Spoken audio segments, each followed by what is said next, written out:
Congress party OBC विरोधी party है। इनके पिताजी ने संसद के लोकसभा में खड़े रहकर मंडल कमीशन को लागू करने का विरोध कर दिया। वो आज ओबीसी की बात कर रहे हैं। ये वीडियो सुना आपने, संसद में अमित शाह कह रहे हैं कि कांग्रेस ने ओबीसी के साथ धोखा किया है।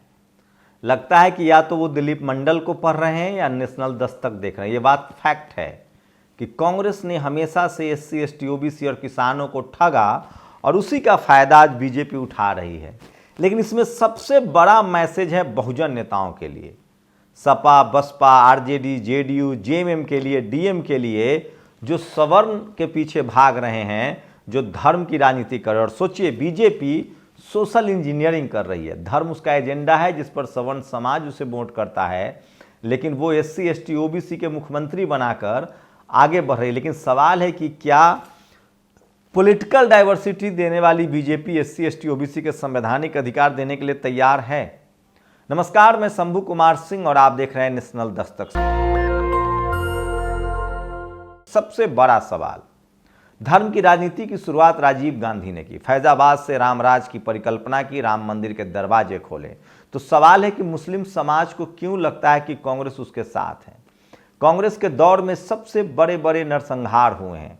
जब गोधरा हो रहा था तो भी केंद्र में कांग्रेस की सरकार थी। जब यूपी में मुस्लिम मारे जा रहे थे तो भी, जब बिहार में दंगा हो रहा था तो भी, तो कांग्रेस एक हाथ से मरवाती भी थी, दूसरे हाथ से पीठ सहलाती थी। तो कांग्रेस की सांसें अगर जिंदा है तो वो एससी, एसटी, ओबीसी की वजह से नहीं है, वो मुस्लिम समाज की वजह से। और मुस्लिम समाज को ये समझना पड़ेगा और उनको अपना पॉलिटिकल रिप्रेजेंटेशन खड़ा करना पड़ेगा, चाहे वो ओवैसी के साथ ही क्यों न जाए। आज एससी, एसटी, ओबीसी को अगर कांग्रेस, बीजेपी रिप्रेजेंटेशन देने के लिए मजबूर हो रही है तो उसकी सबसे बड़ी वजह है उनकी अपनी पार्टी। आज इस देश में Sapa, Basapa, RJD, JDU, JMM जैसी पार्टियां हैं जिसकी डर की वजह से आपको बीजेपी दे रहे। मैं फिर कह रहा हूं, अगर ये पॉलिटिकल लीडरशिप खत्म हो गई, Sapa, Basapa, RJD, JDU, JMM, RJD, ये तमाम डीएम के अगर खत्म हो गई तो फिर आपके मनुवाद आप पर थोप दिया जाएगा। तो इसलिए बहुजन समाज के लोगों को सावधान रहना चाहिए। और मैं फिर कह रहा हूं, सवर्ण लीडरशिप वाली पार्टियां, आरएसएस हो या कांग्रेस हो या ममता बनर्जी हो या नवीन पटनायक हो, सवर्ण लीडरशिप वाली पार्टियां आपको पॉलिटिकल रिप्रेजेंटेशन तो दे सकती है लेकिन सोशल रिप्रेजेंटेशन नहीं दे सकती है। एक आदिवासी का मुख्यमंत्री बनना पूरे आदिवासी समाज का भला नहीं है। भला तब होगा जब उनका आरक्षण बढ़ाया जाएगा, जाति जनगणना के आंकड़े आएंगे। और बिहार ने जिस तरह से ओबीसी, एससी और एसटी का आरक्षण बढ़ाया है, जाति जनगणना के आंकड़े जारी किए हैं ताकि हर आदिवासी एसपी, डीएम बन पाए। ये सबसे बड़ा सवाल है। फिलहाल कांग्रेस तो बिल्कुल रिप्रेजेंटेशन भी नहीं देती थी पॉलिटिकल, बीजेपी पॉलिटिकल रिप्रेजेंटेशन डर से दे रही क्योंकि आपका दबाव है, लेकिन वो सोशल रिप्रेजेंटेशन नहीं दे रही है। एक बात। दूसरी बात, मध्य प्रदेश में भी ओबीसी का मुख्यमंत्री बन गया, लेकिन सवाल है कि 27% रिजर्वेशन ओबीसी को नहीं है। क्या वो मिलेगा आपको? नहीं मिलेगा। जब 27% रिजर्वेशन है केंद्र में लागू, तब इतनी आपको लक्ष्मण यादव को नौकरी से निकाल दिया जाए। इसलिए बहुत खुशफहमी में मत रहिए। जब तक बहुजन लीडरशिप वाली पार्टियों की सत्ता नहीं होगी, जिनकी आइडियोलॉजी सोशल जस्टिस है, सामाजिक परिवर्तन है, या वो गठबंधन में हो ना हो, तब तक आपको कुछ मिलने वाला नहीं है। बीजेपी, कांग्रेस, ये सवर्ण लीडरशिप वाली पार्टियां हैं जिनकी स्थिति लगभग यही है। वो सिर्फ आपकी जागरूकता का फायदा उठा रहे हैं और वो आपको वोट डलवा रहे हैं। इसलिए जाति की राजनीति नहीं कीजिए, जमात की राजनीति कीजिए। बाबा साहब को यही डर था। जाति जिन लोगों ने बनाई थी वो इसलिए कि आप जाति के नाम पर बटे रहें, और जिन लोगों ने जाति के नाम पर आज जो राजनीति कर रहे हैं वो चाहते हैं कि आप जाति के नाम पर बटे रहें। मान्यवर साहब का जो फॉर्मूला है, बहुजन, एससी, एसटी, ओबीसी, वो करना पड़ेगा, अल्पसंख्यकों को साथ लेना पड़ेगा और उनको रिप्रेजेंटेशन देना पड़ेगा। पहली बात। दूसरी बात है राजस्थान में। तो सोचिए, बीजेपी के लिए 2024 का चुनाव इतना आसान भी नहीं होने वाला है। अमित शाह भले ओबीसी संसद में कह रहे हैं, लेकिन 2024 में वसुंधरा, शिवराज और रमन सिंह का बगावत वो झेल नहीं पाएंगे। 3 राज्यों में, राजस्थान, मध्य प्रदेश, छत्तीसगढ़ में बीजेपी की मुश्किल बढ़ेगी। ये तीनों नेता चाहेंगे कि केंद्र में मोदी की पकड़ ढीली हो, वो सत्ता से बाहर हो और वो मुख्यमंत्री बन जाए दोबारा। मैं फिर कह रहा था कि अगर ये तीनों राज्य कांग्रेस जीतती है तो बीजेपी के लिए 2024 आसान होगा। ये तीनों राज्य बीजेपी हारती है तो 2024 मोदी के लिए आसान होगा, अगर जीतती है तो मुश्किल होगा, और वही हो रहा है। कांग्रेस ने लगभग अब सरेंडर कर दिया। राहुल गांधी ने कहा कि हमारे लिए जाति जनगणना सबसे बड़ा मुद्दा है। 19 तारीख को इंडिया की बैठक होगी। भले उनको घुटने तो टेकने ही पड़ेंगे, नहीं तो पीडीए का भी गठबंधन हो सकता है। पिछड़े, दलित, आदिवासी, अल्पसंख्यक समाज के लोग एक साथ आ सकते हैं। अखिलेश यादव की अगुवाई में नीतीश कुमार बड़े चेहरा हो सकते हैं। बीएसपी से भी बात हो सकती है, ओवैसी भी और बीआरएस भी। तो तमाम एससी, एसटी, ओबीसी की लीडरशिप वाली पार्टियां, चाहे वो हनुमान बेनीवाल हो, चंद्रशेखर हो, वो सब एक साथ आ सकते हैं, इसकी भी उम्मीदें हैं। तो सोचिए, मान्यवर साहब के फॉर्मूले पर बढ़ना पड़ेगा और दलित, पिछड़े, आदिवासी, सपा, बसपा, आरजेडी, जेडीयू, जेएमएम को एक साथ लेकर आना पड़ेगा।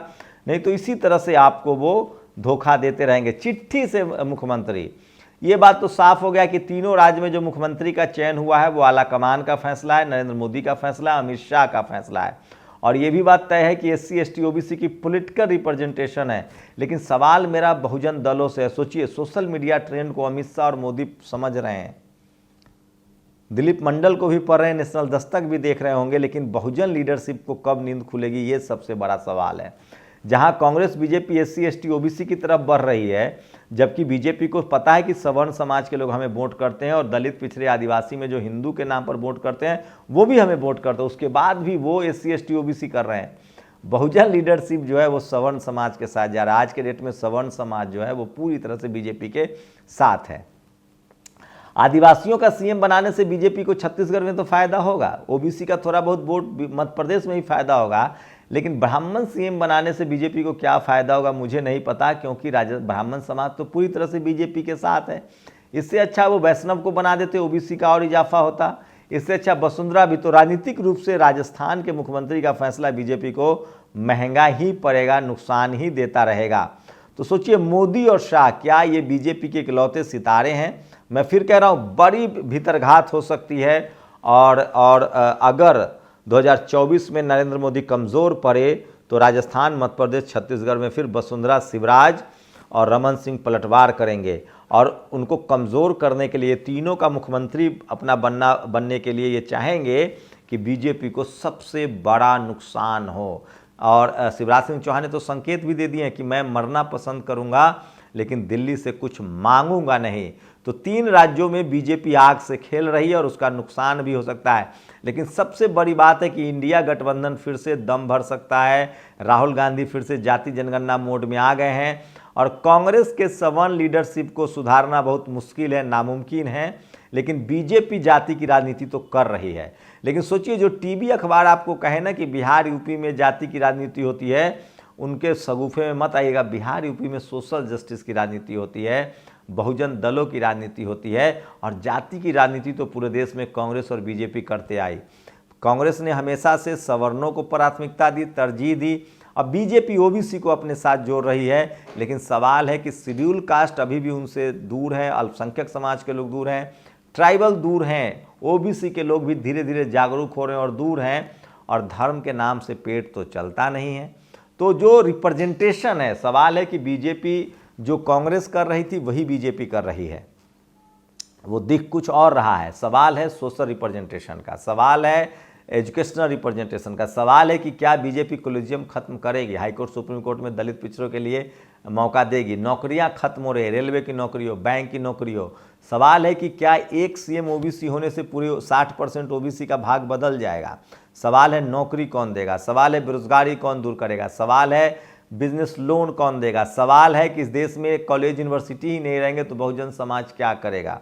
तो आप सावधान रहिए सवर्ण लीडरशिप वाली पार्टियों से। मैं फिर कह रहा हूँ, बहुजन समाज को पढ़ाई, लिखाई, दवाई, देश की सुरक्षा, सेना की बहाली, सेना की सुरक्षा, सेना की सैलरी, किसानों की आर्थिक स्थिति मजबूत करनी होगी। मैं इसलिए कह रहा हूँ कि बहुजन समाज में सोशल मीडिया की वजह से तेज़ी से जागरूकता आई है और धीरे धीरे, अभी तो पॉलिटिकल रिप्रेजेंटेशन मिलना शुरू हुआ है, धीरे धीरे सोशल रिप्रेजेंटेशन भी देना पड़ेगा अगर आप लिखते रहें, पढ़ते रहें, बोलते रहें तो। लेकिन सबसे बड़ी बात है कि किसी भी कीमत पर इंडिया गठबंधन तभी सर्वाइव कर पाएगा जब वो किसी दलित, पिछड़े, आदिवासियों को आगे बढ़ाएगा। ये सबसे बड़ा सवाल है। और ये जो बीजेपी ने जो दो राज्यों में दलित और ओबीसी सीएम बनाया है, आदिवासी और ओबीसी सीएम बनाया है, इसकी सबसे बड़ी वजह है जाति जनगणना। नीतीश कुमार ने पूरे खेल को पलट के रख दिया और जाति जनगणना के काट को ही ये नरेंद्र मोदी इस तरह से एक आदिवासी और ओबीसी सीएम दे रहे हैं। लेकिन सवाल है कि क्या 2024 में शिवराज, वसुंधरा और रमन सिंह उनको डेंट नहीं मारेंगे, क्योंकि उनका मुख्यमंत्री का कैरियर इसी पर टिका है कि नरेंद्र मोदी आउट केंद्र से और वो मुख्यमंत्री के पद पर इन हो जाएंगे। तो बीजेपी के लिए भी चुनौती है, लेकिन सवाल है कि जो गठबंधन है, अगर कांग्रेस इंडिया गठबंधन में अच्छा नहीं कर पाती है, किसी दलित पिछड़े को आगे नहीं करती है, तो फिर पीडीए गठबंधन भी बेस्ट ऑप्शन हो सकता है। लेकिन सवाल है कि ओवैसी हो या मायावती जी हो, बीआरएस हो, चंद्रशेखर हो, हनुमान बेनीवाल हो, नरेंद्र मोदी को 2024 में हराने के लिए तमाम दलों को एक साथ आना पड़ेगा। और कांग्रेस का फिर से सुर बदल रहा है, लेकिन ईवीएम सबसे बड़ा मुद्दा है। मैं फिर कह रहा हूं, 21वीं सदी डॉक्टर अंबेडकर की सदी होगी। सोशल मीडिया ने बहुत कुछ बदल दिया है और अब बहुजन समाज के लोग टीवी अखबार नहीं देख रहे, इसलिए अभी भी ज़रूरत है कि SC ST OBC समाज के लोग लिखे, पढ़े, बोलें, अपने संवैधानिक अधिकारों के लिए जागरूक होइए, क्योंकि अब आप बहुसंख्यक हैं। जाति जनगणना के बिहार ने साबित कर दिया है कि आपकी संख्या कितनी है। आपके पास अब सोशल मीडिया है, दिमाग से मानसिक डर निकालिए अपने संवैधानिक अधिकारों के लिए, अपने सांस्कृतिक अधिकारों के लिए और इस देश की मजबूती के लिए आप बोलिए, क्योंकि आप ही इस देश के बनाने वाले हैं। हल आप जोतते हैं, खेती आप करते हैं, मजदूरी आप करते हैं, फैक्ट्री आप चलाते हैं। अब तो इसरो भी इस देश का बहुजन चला रहा है। लेकिन मैं फिर कह रहा हूँ, सवर्न लीडरशिप से आपको सावधान रहना पड़ेगा, सवर्न लीडरशिप वाली पार्टियों से सावधान रहना पड़ेगा।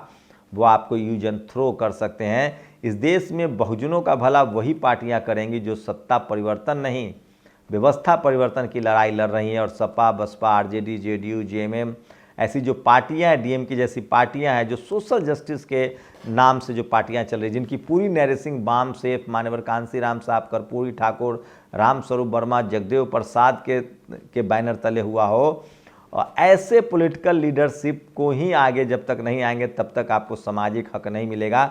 जैसे बिहार में नौकरियां मिल रही हैं, जाति जनगणना के आंकड़े सामने आ गए, वहाँ पर नौकरियां सरकारी दी जा रही है।